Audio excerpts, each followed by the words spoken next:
Hello po, good morning mga abyan, mga friends.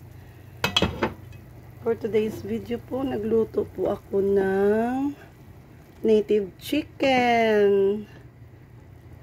Inihaw ko po yung chicken namin. Native chicken with ubad and mongo.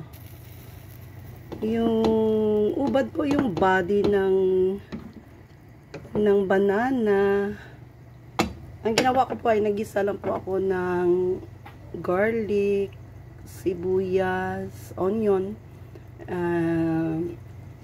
ginger, tsaka yung kamatis, at ginisa na din po natin yung ating manok. Nilagyan ng tubig or yung soup, yung sabaw. Tapos nilagay ko po yung mongo para sabay-sabay na po maluto. So, mamaya pa yun.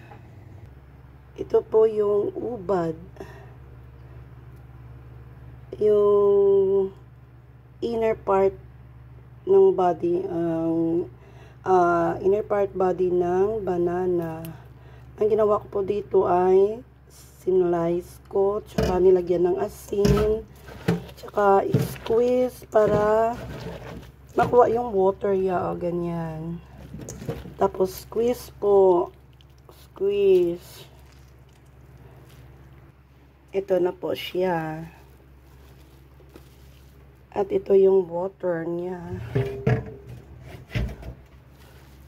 Maya, pag naluto na yung ating manok at mongo, ilagay na natin.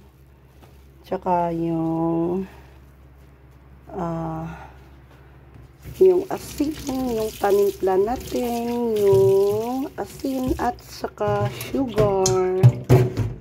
Tapos yung siling mahaba na galing din sa garden. Ito galing din sa garden.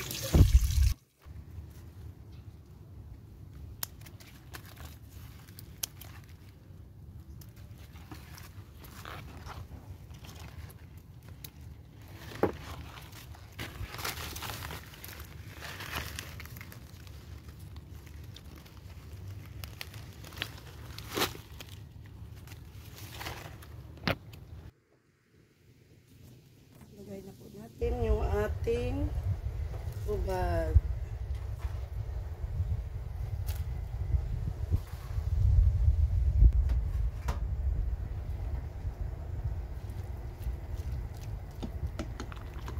Lagay po tayo dito ng lemongrass.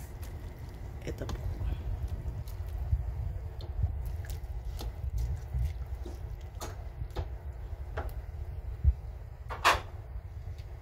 Lagyan ng asin.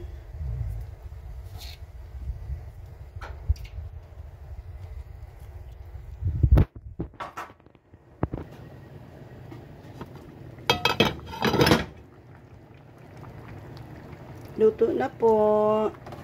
Ilagay na natin ang ating bell pepper.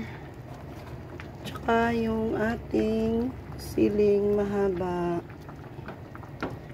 At konting sugar. Para po pala sa nagtatanong sa akin na paano daw yung savor, yung taste ng linuto ko na sugar lang, walang pampalasa. Okay naman po. Nung una po ay syempre